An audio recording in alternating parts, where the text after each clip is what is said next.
Chamava-se Umbigo, o pai disse. Na sua família, a única do reino, todos eram assim. Tinha um umbigo e não asas. Ela não havia nascido de ovo, mas de dentro de sua mãe. Aquela cicatriz era o sinal. Na sua família, todos eram ligados uns aos outros por uma corrente de carne e sangue. No reino de gente alada, uma garota prefere caminhar e correr, e isso levanta suspeitas entre os iguais. Gente diferente sempre intimida os normais que desconhecem o quanto os diferentes têm de talentoso e de maravilhoso.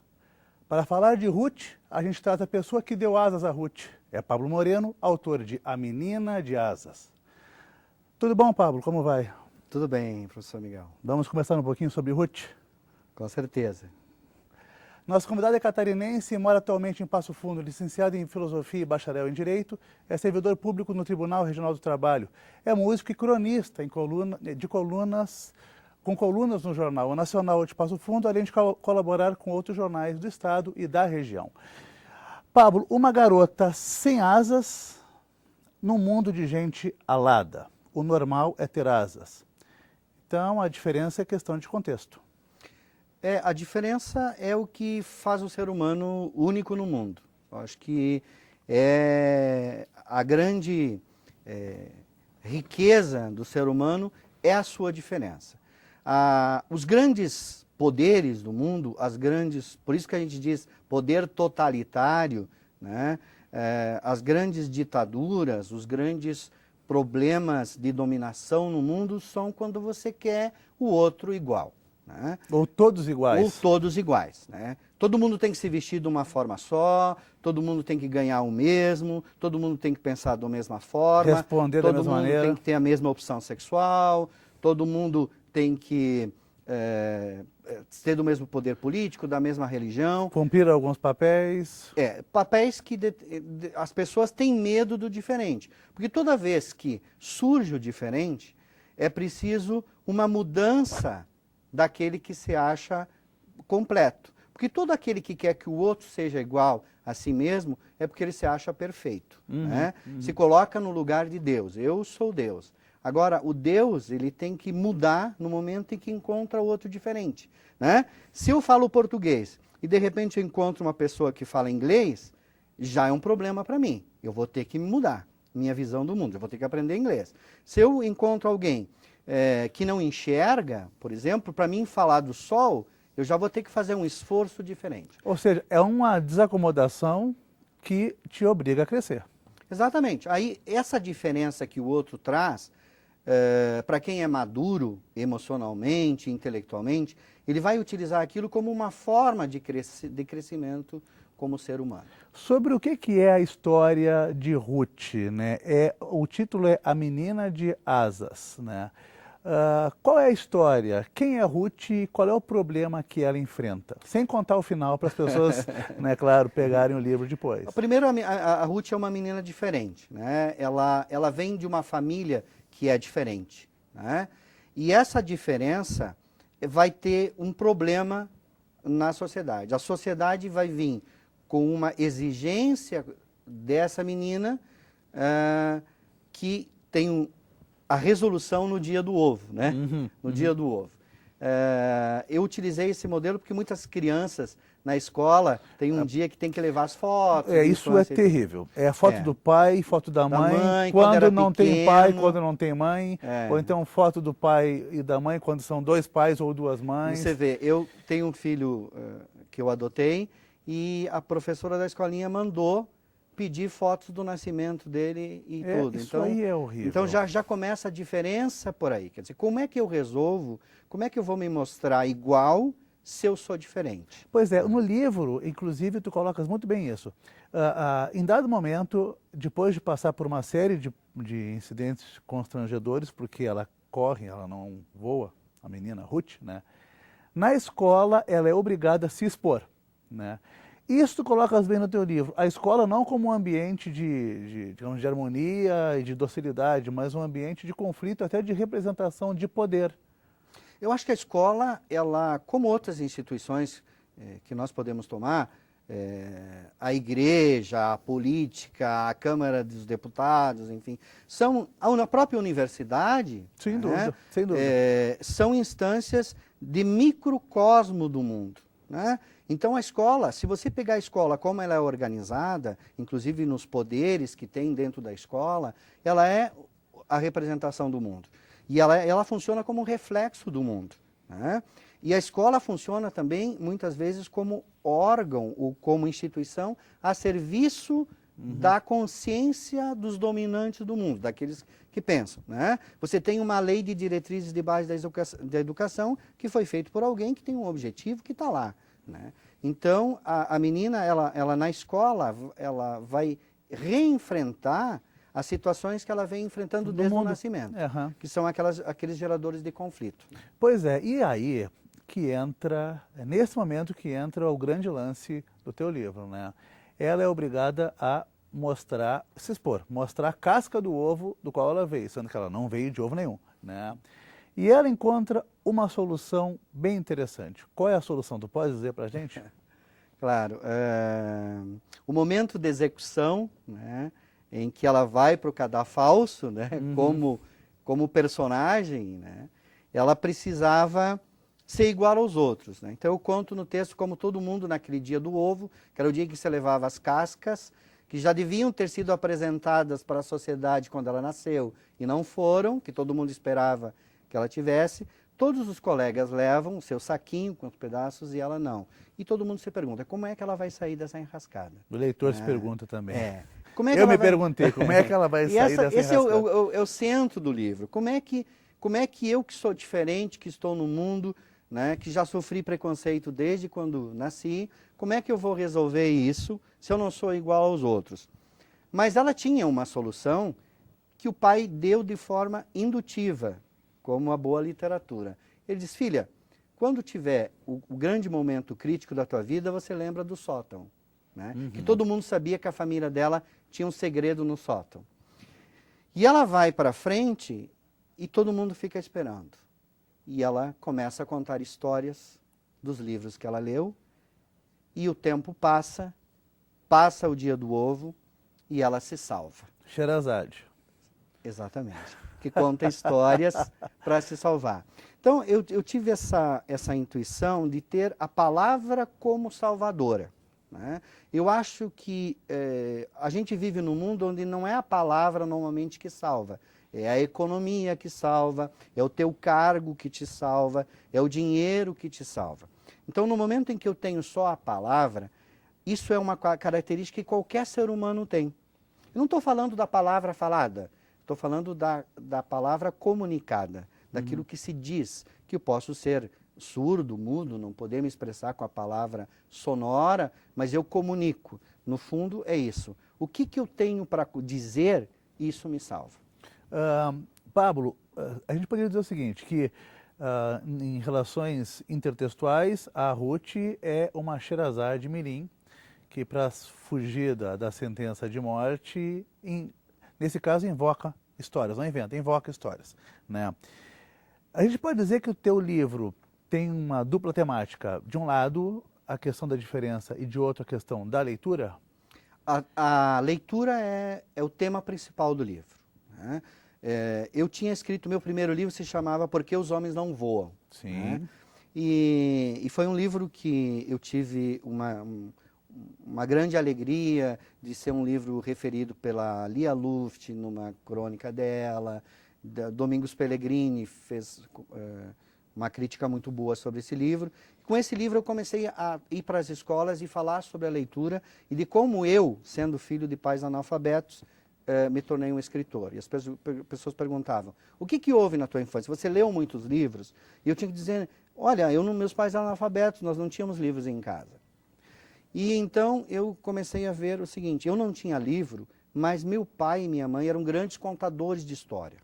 E aí vem a questão da palavra. Havia o sótão em casa. Havia o sótão. Só que o sótão estava na memória das histórias que meu pai tinha. Então, essa leitura que meu pai fazia do mundo, e ele sempre inventava, contextualizava as histórias, essa leitura ele tinha. Então, quando a gente fala às vezes que as pessoas... Bom, meu pai era analfabeto da leitura do Texto verbal. do texto verbal, mas ele tinha leitura. Então, meu pai, tem uma crônica que eu escrevo no meu livro Flor de Guernica, que eu digo assim, meu pai lia o mundo e me ensinou a ler porque ele olhava o tempo e dizia, é hora de plantar, é hora de colher. Ele olhava uma melancia e eu precisava abrir a melancia para ver se estava madura dentro. E meu pai dizia, não, você bate na melancia, você ouve o som, você olha esse cabinho aqui, esse cabelinho que está seco, né? A gente ia pescar lambari e o pai sempre pescava mais. Eu dizia, pai, como você sabe? Não, você vê o movimento da água. Ele lia a água. Ele lia a água, ele lia as plantas, ele lia o céu. Então, essa leitura do mundo é a que salva. Nem sempre a leitura do livro propriamente dito. Claro, o livro, eu acho que ele é um começo ou um fim para algumas pessoas. Mas o que importa é a leitura, a interpretação do mundo, dos símbolos do mundo. Como as letras se transformam em palavras, o mundo está cheio de símbolos. E as pessoas que se salvam, que se redimem, são as pessoas que sabem interpretar o mundo. Pablo, no próximo bloco quero conversar contigo sobre esse ofício de escrever e, de uma forma ou outra, iluminar as pessoas. Pode ser? Ok. A gente dá um tempinho e já volta.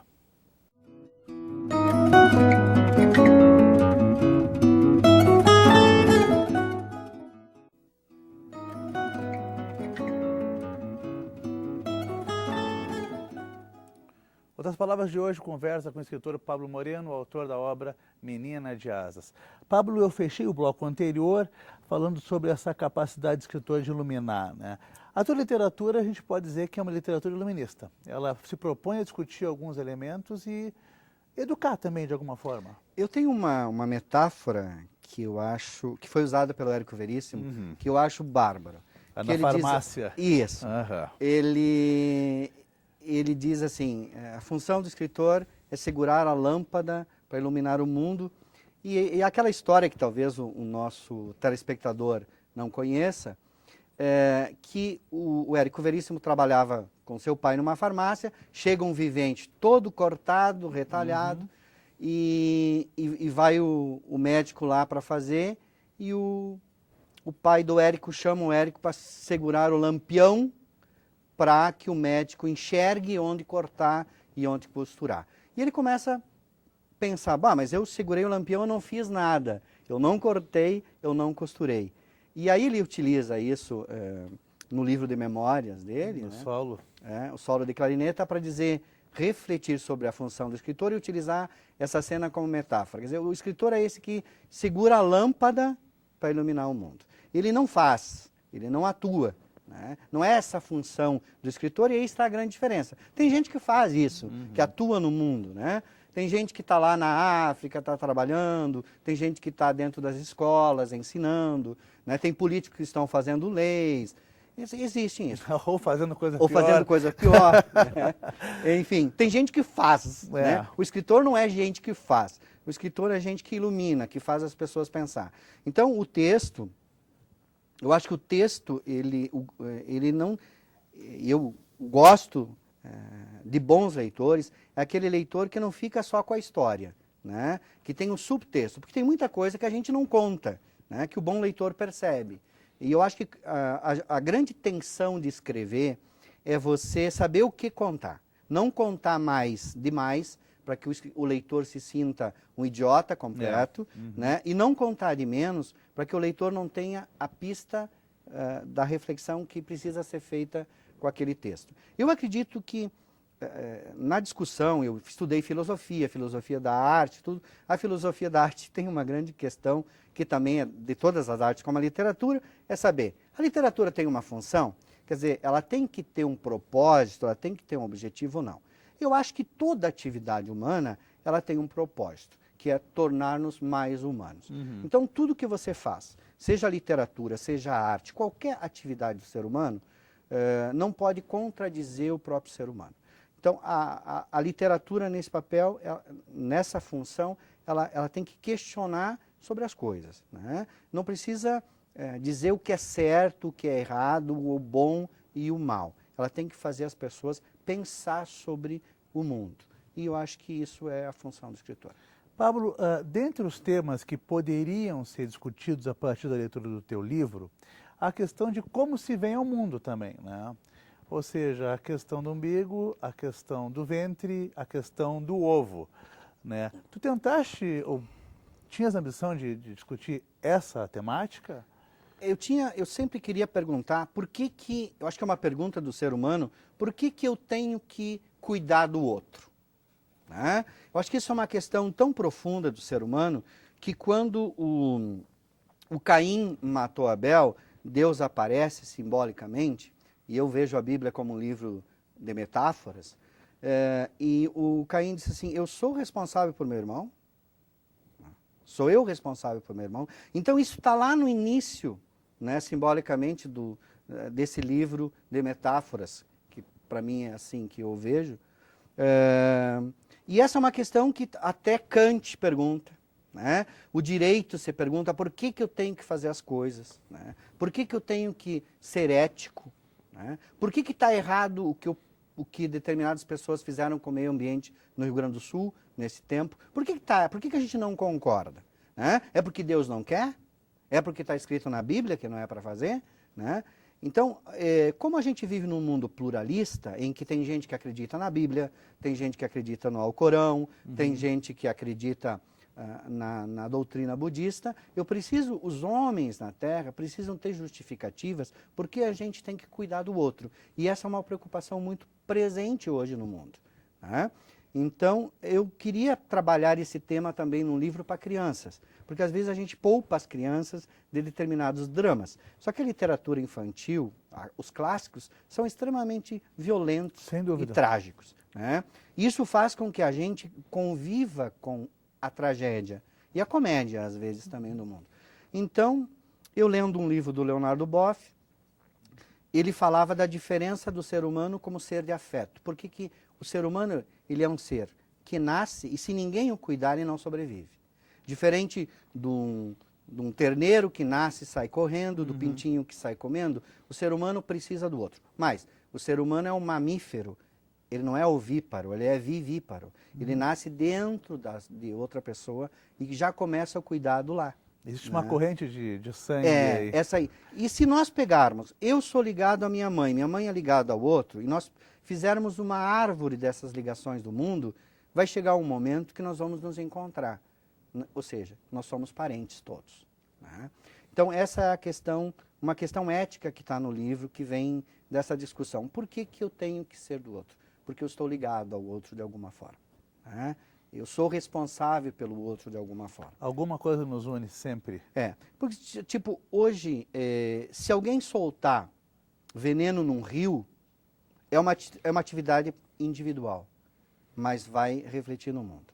Se alguém tiver um filho que não conseguiu educá-lo, e esse filho se tornar um assassino, pode matar o meu filho, que eu não tenho nada a ver com a história. Então, inclusive no Estatuto da Criança e do Adolescente, tem um artigo, que eu não me lembro, que diz que qualquer pessoa que vê uma criança em situação de violência é responsável. Isso é uma coisa nova que o mundo está pensando hoje. Né? Por que eu sou responsável pelo filho do outro? Né? Porque eu vivo no mundo e esse mundo tem uma unidade. Né? Então, são coisas profundas, assim, que eu gostaria de levar também as crianças a pensar sobre isso. Pablo, tu já foste livro do mês? 2005, com muita alegria. O livro era? Porque os Homens Não Voam, meu primeiro livro. Era um livro de contos? De crônicas. Crônicas, isso mesmo. De crônicas. Né? Trabalhei mais na região de Sarandi na época. Pois é, e tu fazes referência a Passo Fundo como capital da literatura em outra obra? Sim, eu faço... Está aqui ela. A Menina de Asas, que está aqui, que eu marquei. Me passa aqui que eu mostro para a câmera aqui. Daí eu já... Dá um take aqui, Jefferson. É esse aqui, O Menino... Peixe e Outras Histórias Verídicas. Então, como é que aparece a capital aqui na... Esse livro saiu ano passado. Foi um livro que nasceu por acaso, né? Quase todos os livros nascem por acaso. Às vezes tem uma ideia e para essa ideia se transformar num livro leva um tempo. Às vezes você tem um caminho e aparece outro. Eu queria escrever para crianças uma história interessante, mas que não fosse inventado, né? Ou seja, que o ponto de partida não fosse inventado, né?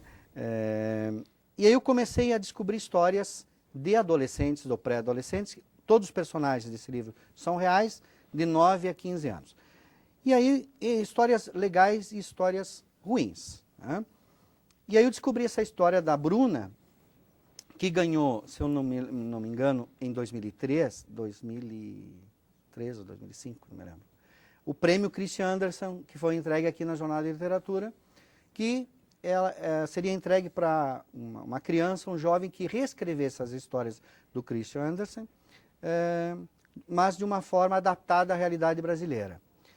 E a Bruna escreveu uma história baseada em 2 textos do Christian Andersen, que é A Pequena Vendedora de Fósforos e A Pequena Sereia. E a Bruna recebeu o prêmio aqui na jornada, eu estava, e aquela menina chega no palco, pequena, né, com uma história para contar, parecida com a Ruth, né, e ela se salva também no momento pela palavra. Pela palavra. E ela contrapõe na sua história a sua história, a história da menina, das histórias do Andersen, da bailarina, a vendedora de fósforo e a bailarina, e a história da Pretinha, que era uma menina cortadora de cana. Então, essas pontes que a literatura traz e que a jornada de literatura propõe, essas pontes e essa construção de sentido, eu resolvi colocar, e as pessoas sempre perguntam sobre a jornada, né? Porque eu acho que é uma forma também de eu ser um escritor de Passo Fundo, porque eu acho que eu sou um dos poucos escritores da cidade, escritores pelo menos de literatura infantil e infanto-juvenil. E eu utilizo isso como uma forma para dizer, nós temos uma cidade que procura a leitura como resgate, né? Eu acho que isso que acontece aqui se multiplicou de forma encantadora em todo o Rio Grande do Sul, nas feiras do livro, nos encontros que existem sobre literatura, e todo mundo diz assim, eu fui lá na jornada. O pessoal vem na jornada e volta e diz, vou fazer uma mini jornada, uma micro jornada aqui. Então, isso que é bonito, essa duplicação da leitura, do que a leitura provoca. Eu utilizei, até eu postei, falando outro dia com a professora Tânia, tem uma coisa que agora a gente vai perder, ali onde foi construída a árvore da literatura, próximo ao Rio Passo Fundo, porque está vindo o outono e a árvore está perdendo as folhas. Mas eu parei ali um dia para mostrar para meu filho a árvore da literatura, e eu vi que contra o sol tinha uma outra árvore de verdade, que é um cinamomo que estava ali. E eu tirei uma foto do cinamomo, que é a árvore da realidade, e a árvore inventada, que é a árvore de pelo. Como se aquela árvore tivesse provocado a sua reprodução na realidade. Eu acho que essa metáfora que está ali, até recomendo aos nossos telespectadores que vão ao Largo da Literatura e vejam, é o símbolo do que aconteceu com a jornada, né? A jornada foi criada e isso acaba se reproduzindo ali e se reproduzindo lá. E toda a leitura é assim, ela é multiplicadora, ela é como a multiplicação das amebas primitivas, né? Vai se partindo, se partindo, se partindo, e aquilo que era só imaginação acaba virando realidade. A árvore que era só de ferro se transformou num cinamomo, uma árvore de verdade, com seiva, com sementes e tal. Pablo, muito obrigado pela tua entrevista, parabéns pelo teu livro é muito bonito. Muito obrigado, é uma alegria sempre falar sobre literatura na TV UPF da Jornada de Literatura.